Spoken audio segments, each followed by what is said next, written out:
உனக்கு பிடித்த பெண்ணை தேடுவது வாழ்க்கை அல்ல.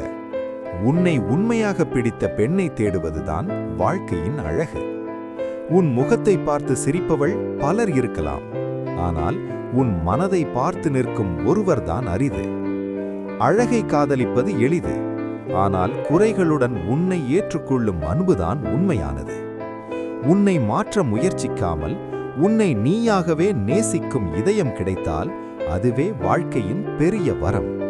அன்பு தேடாதே, உன்னை உணர்ந்து நேசிக்கும் ஆன்மாவை தேடு. அங்கேதான் உண்மையான சந்தோஷம் இருக்கிறது.